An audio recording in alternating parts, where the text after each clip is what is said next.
Hey, what's up, guys? So good to see you tuning in on this evening. Listen, we're continuing our Unmuted with PG. You know, this is a platform that we use from time to time. As I just want to share some incredible insight, some of the things that we've been going through. And listen, this entire month of May has been our family month. And I know we have been looking at how the families can be, and I'm excited. We got another couple of interviews that's coming up. But I am excited because, you know, we've been in this incredible sermon series. Well, most people have been asking me, how's the sermon series? I'm not sure if I quantify it as a sermon series. It's more of a conversation that we've been having called Unfriended. And we've been really talking about how can we, in a mature way, manage necessary endings. In other words, how can we not allow the breakup to break us down? I'm so excited to have with us someone who is doing an incredible job within our community. So excited to have Mr. Christopher Norris with us. He's part of the Grays Group LLC.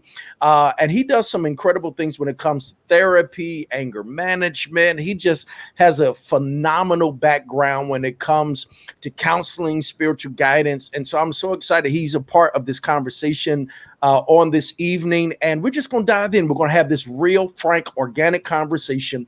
I want him to dive into some things. How can you and I manage the trauma of breakups? How can we manage our anger? Because for many of us, we're still holding on to stuff that perhaps has hurt us, that has impacted us for years. And so once again, we're excited to once again bring to this platform, Unmuted with PG, a good friend, Mr. Christopher Norris. What's up, Chris? How you doing? What's happening, Red? You doing all right? I'm well, man. We're so grateful to have you part of this conversation. Listen, I gave a real brief kind of introduction, but go ahead and let's tell the people, those who are part of this platform, just a little bit about who you are, and then we can dive into this conversation on tonight. Okay, all right. You introduced me, so I'm actually a licensed professional counselor, certified addiction counselor here with the state. I have my own counseling agency, which is Grays Group, which is gradually raising the awareness in your society, which is, a mental health organization that is dedicated to making sure that we keep the Black family intact and making sure that we service, the Black community. I'm probably one of the few African-centered therapists here that actually promote African-centered counseling. In addition to that, I've been doing this work, man, probably I've been actually working in this field probably for like 21 years now, but I actually been on my own for the last 8-9 years. And recently we've just actually went into the process of creating a merger of a group called the Ubuntu Group in order for us to be able to create walk-in mental health services for people in the community, man. So there's a couple of counseling agencies, all us partnered up, and what we did was say, hey, look, there's a need for people to be able to get mental health services, whether they have Medicaid, insurance, or whatever. But we wanted to open it up to the community. With everything that's going on, we needed that to happen, especially, for our people in our community. Man, that's powerful. So at the end of the day, you're an expert.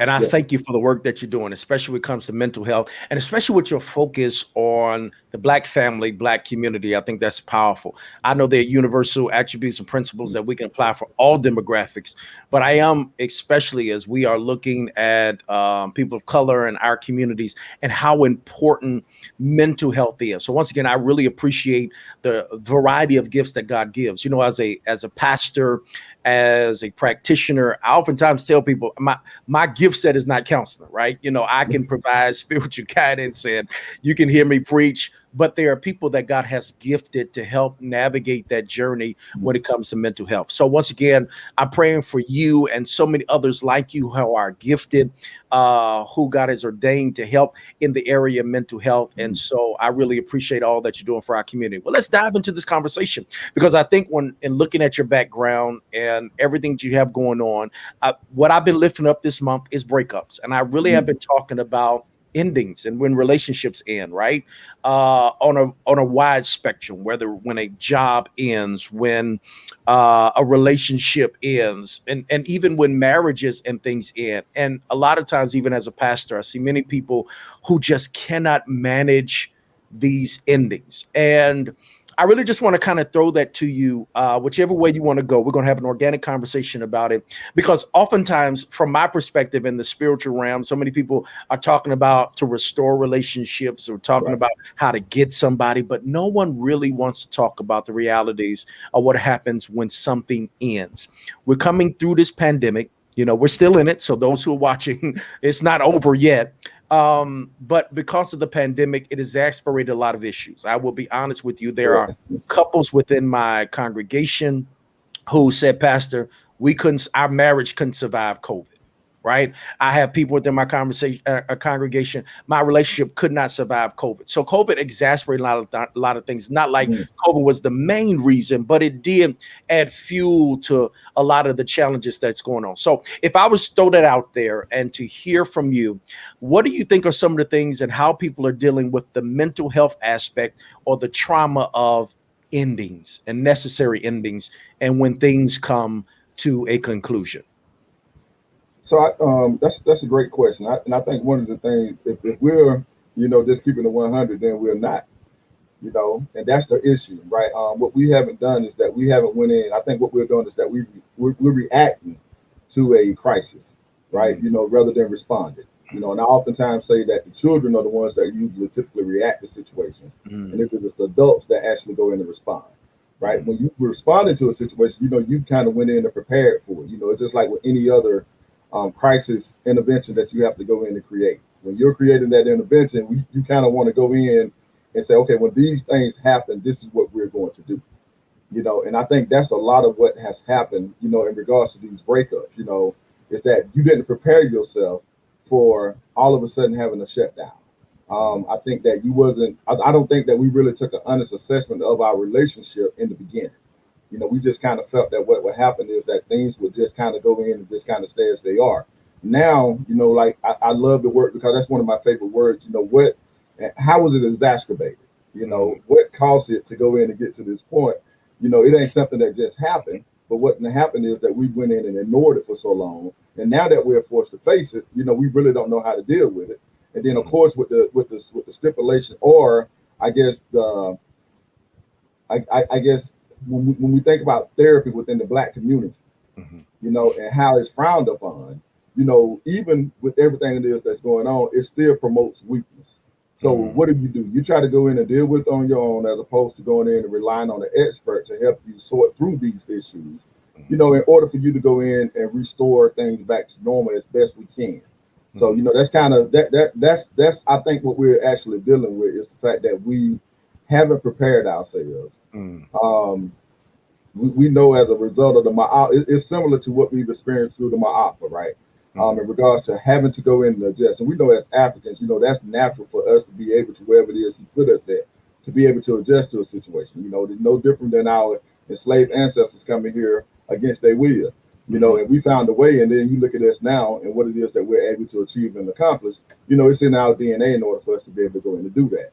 And I think that we don't tap into that aspect of who we are, who we were, and I think it's very important, from a spiritual standpoint, that we reconnect to that which we've been disconnected from in order for us to be able to continue to press forward because that's needed in our community. So that's kind of my insight on it right now. So Wow, that's deep. That's deep. And I will say this and why I think that what you offer in people in your field is I feel like y'all are going to be worked over the next few months and years because we don't even know the full extent of the mental, emotional trauma that we're going to wrestle with from this pandemic. And I really feel like we're kind of just operating in numbness right now, but we don't know. So I mean that's a whole nother thing. We're gonna bring you back to deal with that.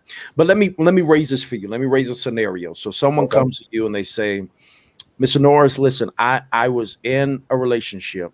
I was totally invested in. I thought this was it. I thought it was one of those forever things. And I feel like it has ended. I haven't got resolution. I don't know who to blame. I'm angry. Um, how would you respond to someone who comes to this moment in this situation? Honestly, like, I really wasn't looking for this.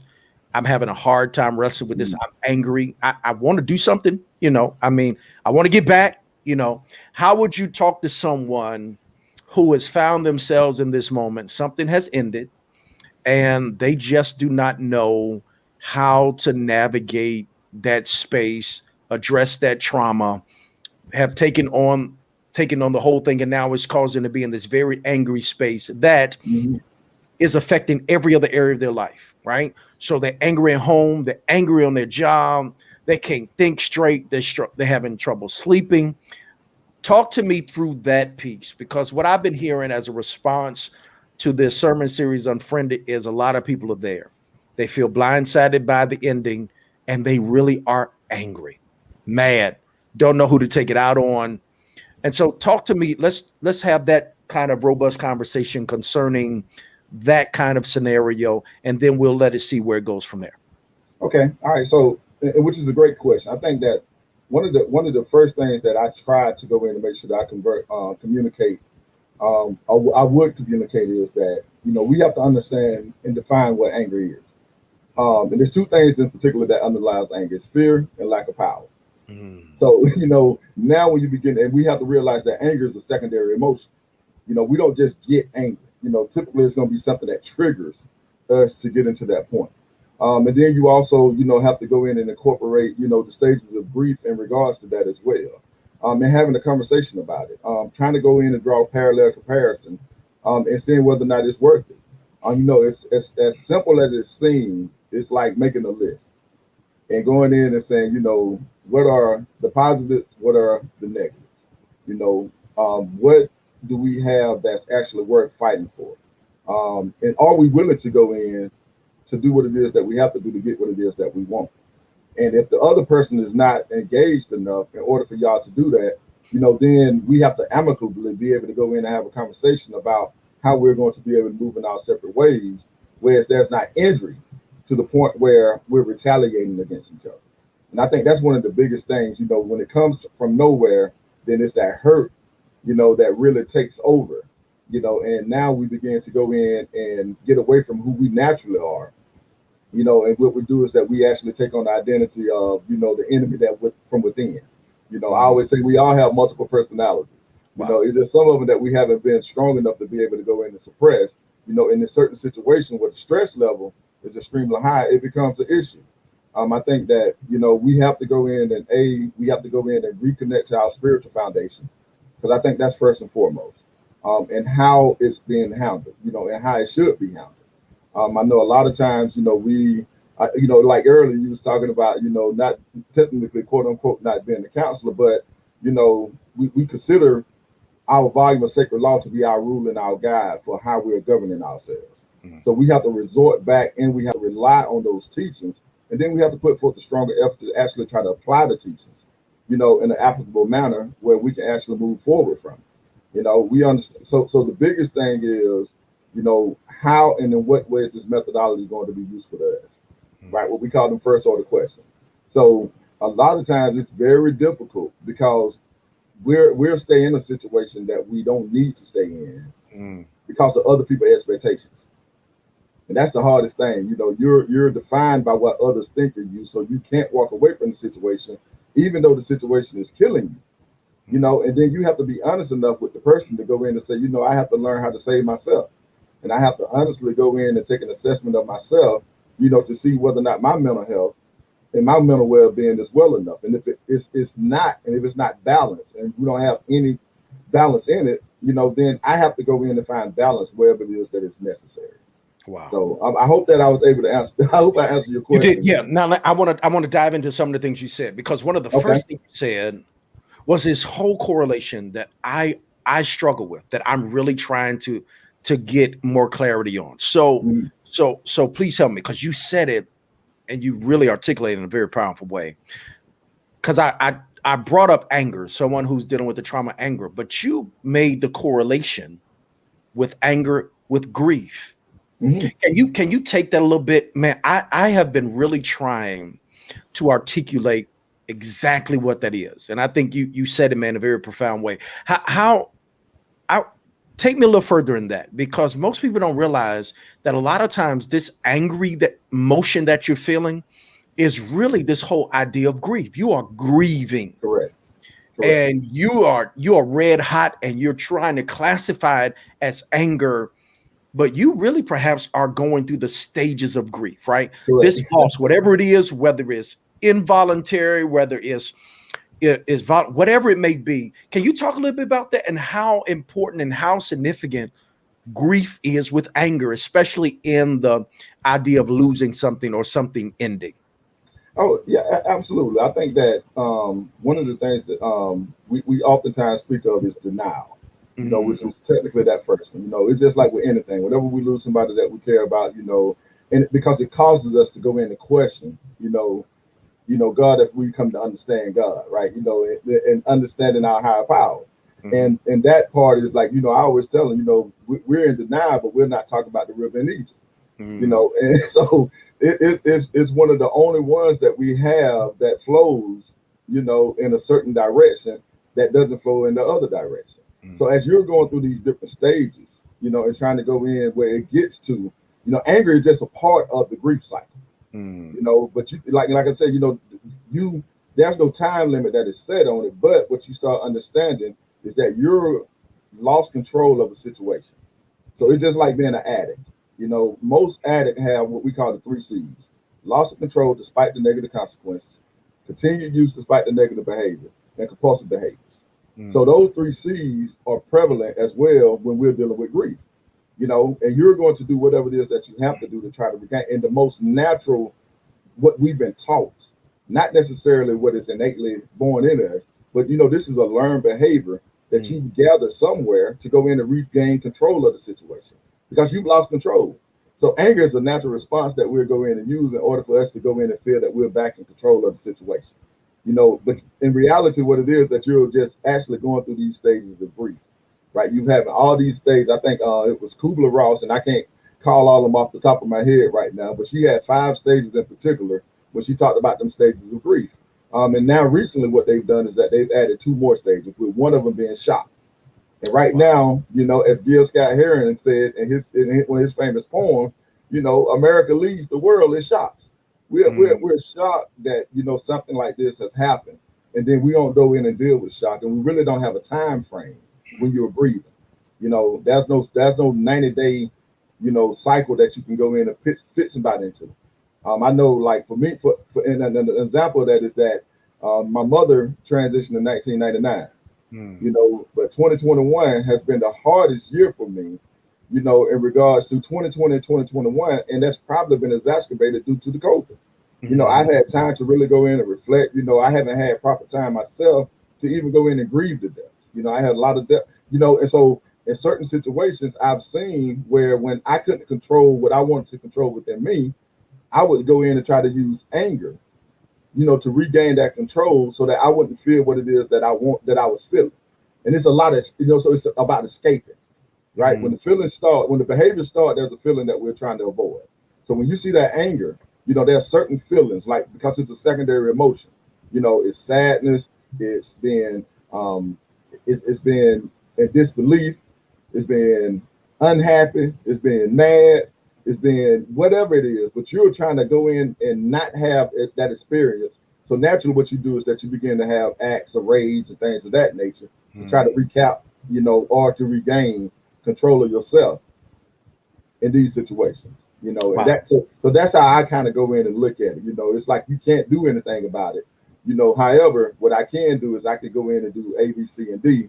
It's kind of like talking about the Johari Wonder. You have your activating events of beliefs, your consequences, then you have to go in and dispute your beliefs in order for you to go in and resolve the anger from within. Those are basic steps, right? What's the activating event? So that's how we try to process it with them, right? What is your activating events?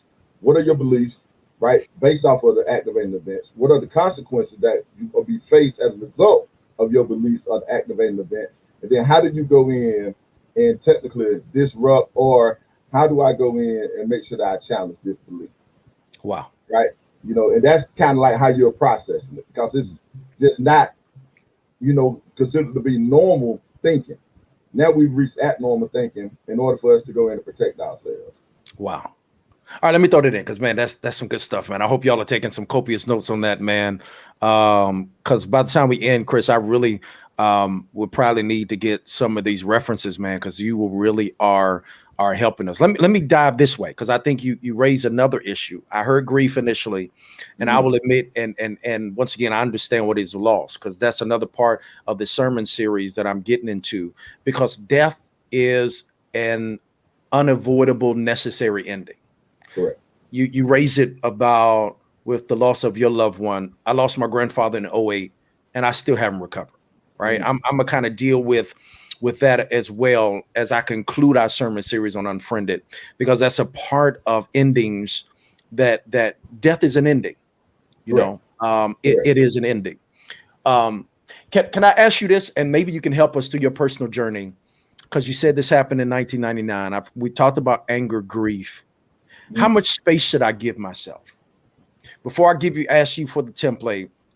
This whole idea, right? Because here's the thing that I hear a lot of times, and sometimes outsiders do this. We'll try to rush people through their process. Whatever those stages may be, we have a tendency sometimes, in an insensitive way. As a pastor, I've had to learn this in close to 20 years of pastoring, that everyone's journey through these moments is an individual journey. And for you, it might be a year, right? Some people can bounce back, or so we think, and be right on it. Others, it takes a longer time. What would you tell someone who is saying, listen, I hear you, you're making a lot of sense, but I'm struggling and I don't know how to maintain this. My friend went through it and they were divorced. Now she's back, she's married, and and I cannot recover from this, and I am struggling. How would you talk to someone who's trying to put a timeline on recovery, especially what deals with the trauma of this, endings, anger, grief, those kind of things? When I heard you, I was like, I wonder what he would say to that. So let me throw that out. That's a good one there, Ray. So what I do, and I oftentimes tell them there's no time. The same thing, being an addiction counselor, what we do is that we don't put a timeline. It's sort of like the common thing that you'll hear when somebody is in recovery. And that's what we're kind of dealing with. A lot of people don't go in and equate the two, or they don't go in and draw a parallel comparison. But I use a lot of addiction terminology when I'm dealing with, these situations. When I'm dealing with our people, what I understand is that we can become addicted to certain things. And so what I tell them is there's no timeline. Once you enter recovery, it's an ongoing process. So it's something that you have to go in and work at. And you're going to have to work at it your entire life, right? Because there's going to be obstacles that's going to present themselves. The world and the people around you, can really, they're really not, they're worried about themselves too. So even though you're going through something, they're not going to stop doing whatever it is that they're doing in order for you to feel better about you. So you have to figure out how you're going to deal with that. And whenever you do encounter that, you have sources, or we put tools in your toolbox in order for you to be able to kind of go in and work through that. But there's no time. I tell them all the time, I say, there's no time limit. I say, it's different for everybody. I think that part of it is when we're able to go in and converse, about the grief, when we're able to go in and use it to help other people. One of the key things that I tell them is never say, I never tell anybody that I understand what they're going through, because that experience, as you had just mentioned, it's different for everyone. What you do is you rob that person of that experience when you go in and say that I understand, because you don't. You may not have the same relationship that I have with my spouse that you had with your spouse. Mm-hmm. So you can't go in and say that you understand what I'm going through. All you can do is just share with me how you dealt with it. And from that, I have to go in and deduct how I'm going to go in and deal with it. Right. And whispering wise counsel, so, but I tell them it's no time frame, for you to be able to go in and deal with it. You'll have warning signs that lets you know that you're kind of moving along in these stages. Right. So for me, when I was able to go in and finally stop blaming myself, for example, for my mother's death, as a child, I was a tremendous athlete, but I loved the streets. And, so when my mom died unexpectedly, I was just turning that corner of getting my life together, but I had created so much havoc, in my teenage years that I blamed myself, for my mother's death, because she died of a massive heart attack. Mm-hmm. And that was, with me until I actually started doing the work that that I'm actually doing now, which was part of my healing process, and it was going exceptionally well until COVID hit. And then when COVID hit, now I'm stuck. I can't move. I'm not able to go in and have access to people the way I do, because the people that was how I was able to heal myself, by surrounding myself with people, constantly being able to have conversation where I'm helping them. Now, all of a sudden, I'm kind of stagnant, and I have to kind of go in now and focus on my issues. And that's why I say you can't put a time limit on it. It's 22 years later, and, I feel like,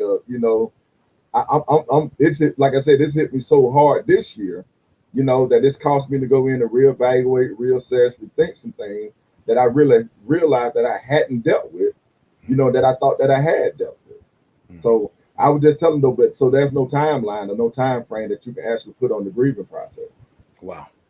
Let me ask you these. We're down to the last couple of moments, and I really want to thank you for this time. This has been rich, and I wanted to make sure that we amplify. So before I get to you and give you kind of like this concluding question about a checklist or maybe some things that we need to consider to give ourselves the necessary space to manage the trauma and the pain of it. You alluded to it, and you helped me, because I admit that not just as a pastor, but as a friend who has been around people and connected to people who have been dealing with anger and grief, I will sometimes center myself by saying, I get it, I understand. One thing I've had to really guard myself. So the reason I raise this is because I don't know if we are doing a justice for the other person. When I say that is when other people are having legitimate issues, anger, hurt, trauma from an ending, whether it's through a death, end of a relationship, whatever that may be. If I'm someone who cares for that individual, I think what you said, what I'm hearing you say is, we got to be careful not to center ourselves in it by saying, I understand. Correct. Or to center ourselves to say, oh yeah, I know how you're feeling. I know what you're going through. Mm-hmm. What word would you say to those who are on the other side, become the caretakers, the caring confidants for those who are wrestling in that space and having to navigate it? I love what you said, and when you said it, it convicted me. So maybe there's others out there who are saying, man, I feel you. I've said that same thing, where how can I be a good friend to those who are in those traumatic moments, emotional moments, mental moments? What would you say to me on that? And I want you to share that. Then I'll get to the last point of that checklist for those who wrestle with that. But that really jumped out to me. Okay. All right. So let me get this right. What you're asking is that you want to know what other things you could say to your friends other than saying I understand and I feel you. Yeah. How can I be a better friend and better? And how to be a better, so I said that, Red, because that's what. So I just actually demonstrated to you what it is that we do, right? What we call the restate theory, right? So what we have to do is we have to be better listeners. Wow. Okay. And what I mean by that is whenever you're having a conversation, right, just restate whatever it is that the person says to you. Okay. And then get confirmation. If you get confirmation, you know, then I can't go wrong in whatever it is that my next step is. Right. You know, so it's just like with anything, when we see that we're nodding our heads in agreement, right? I can safely go in and say, well, Reverend Goodman, I see you nodding your head, right? So would you say that you agree with me? Yeah. All right. Based off of that, I can go in into it's a conversation, right, that actually allows them to go in and have control of it, because my job is to go in and actually facilitate the conversation. Right. You know, I oftentimes tell people, I'm like, you know, when I'm going through therapy, I'm like, you already have the answer to what it is that you're seeking. What you're coming to me for is for confirmation. You know, that's what you're really coming to me for. So throughout the conversation, you know, you actually went in and gave yourself the suggestions, you know, that I would go in and give you. But what I do is that I make a contract with you. And what I do is that for example, I don't give advice, you know, because giving a person advice robs them of the experience. When we go in to give somebody advice, and then if it don't work, they're gonna come back and say, well, you know what? That was Reverend Goodman that told me that I should do that. No, I ain't gonna let you do that. That was Brother Chris that said. I'm like, no, you know, I gave you some options, and what I did was gave you some choices to choose from, and based off of that, I told you to contract with me and get back with me. So that, and I think it's a great tool that I've used now for maybe about 18 years. It was one that we used called Satori Alternative to Managing Aggression. Wow. And it was called Summer, when a program that I used to run, a work at called Three Springs here in Augusta, Georgia. You know, and that was how we went in and de-escalated crisis situations, you know, with the people that we was working with. And I fell in love with it, and then I started realizing and started using it with adults, you know, and I could just really go in and see the difference between them feeling sympathetic and them feeling empathetic. right? Because what we want to do is see, you know, most of the time we want to know whether or not you can put yourself in my shoes. Yeah. So even when you're telling the story, tell your story as opposed to you trying to go in and tell their story from what they understand, right? I can give you an example of how I dealt with the situation. Wow. And that's all that I can do. And based off of what I tell you, you know, you have to deduct from that and decide how you're going to go in and handle it. But whatever you choose to do, you know, you have to own it. You can't come back in. And I think a lot of times, you know, we have no ownership, responsibility, ownership, accountability, and respect, right? That is our four-pronged approach that we use, which is ROAR, right? We get from the lion's den, right? Responsibility, ownership, accountability, respect. And I always ask that question, like, who's the most important person that you have to respect? And they'll go around the world, and ultimately it comes back to me respecting myself. But, you know, Doc, how am I gonna respect myself if I don't know myself? Wow. That's why you're talking to me, right? That's why we go in and have, that's why they'll come in and have these conversations with us, is because they're in search of self. They're in search of really trying to go in and find out who they are. And we've been blessed enough to be able to provide wise counsel to them to assist them in that journey to finding themselves, you know, and then they have to go in and own themselves. As opposed, you know, you're going to become whoever it is. I was telling you, you're going to become whoever it is society wants you to be. And right now, what we understand is as, you know, blacks here in America, you know, we're needed to be in a certain permanent state of disenfranchisement. Yeah. So in every situation, and even within the home, and we went in, and I'm gonna jump off of it real quick, but we went in and we did a study of just African, you know, families after the diaspora, right? When they first got here, and being in the predicament and the situation that we had to be in, and how we was able to go in and just deal with that, right? You know, a lot of this stuff is that we saw this happening. So now when we finally get the opportunity, we go in and reenact the same thing we saw that we, you know, the same people that oppressed us. Mm-hmm. So, you know, you're trying to ask, who am I? Why am I here? Where am I going? How am I going to get there? Then what am I going to do when I get there? You know, but if you don't know who, that's why I go, like, if I don't know who I am, then I will become whoever it is that society needs for me to be. Wow. You know, and that is a constant reminder of first order question. How, what way is this methodology useful to you? You know, if they're talking to me, how, what way this methodology is useful to you? How are you going to go in and use this information to go in and heal yourself, right? How, you know, what is it that you need from me in order for me to make a better you? And those are kind of the questions that we pose, but everything is always about restating. Whatever they say, I just kind of repeat what they say, make sure that I understand clearly what it is that they're asking me. Once I make sure that I'm clear on it, you know, then we can always move to the next step and finally get to the point where we go in and say, what are you willing to do to get what it is that you want? And once I get to that point, I ask them for some choices. Then I tell them to contract with me and make sure they get back with me. That's how I great. usually go in, you know, so that's kind of like how we go in and work it, though. At least I do. Man, you freed a lot of people. I know you helped me. What you're basically saying is when you're dealing with people in those vulnerable spaces, I must get to the point to realize I can't fix it or fix them. And it's a journey. And man, that's helpful. Listen, you have been so gracious with your time. We only got a few more moments. I want to give you this one last question. Then I want you to just tell the people where they can reach you from. Guys, thank y'all so much for tuning in to this Unmuted tonight. Give me that checklist. If the final parting thing, that person's walking out, they're dealing with that trauma, the ending has happened, and they say, all right, so what are my steps? What should I do now? How would you answer that? And then we'll sign off, and we'll just get to people where they can get you. This is an evolving conversation. So what would you do? What would your final question be? There are many people who are tuning in who are saying, okay, now what's my next step? You know, I'm in this situation. It's ended. Now what? All right. So, and I will go right back to those 4 steps, right? I will ask them, are you willing to take responsibility for the part that you played? Right? Are you willing to take some responsibility in regards to the next steps that you need to take? Do I own this? Right? Do I own my part that I played in it? Because it's not just one person. You know, do I have, and am I willing to accept the ownership, right, of my action?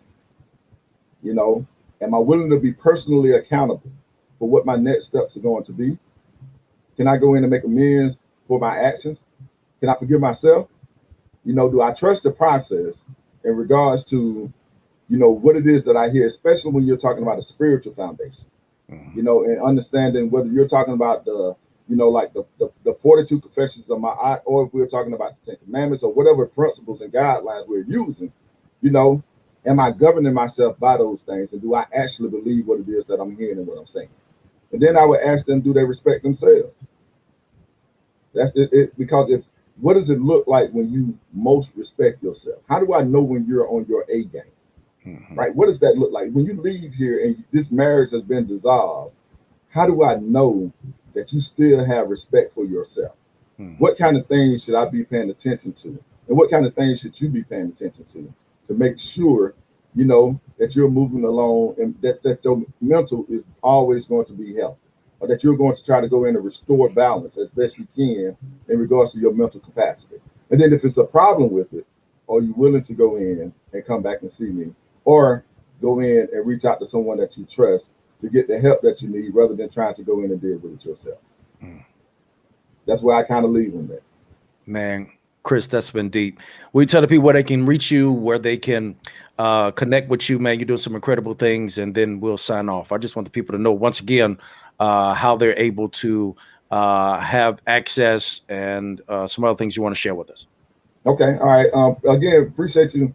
Good seeing you again. I know, man. It's been great. Yeah.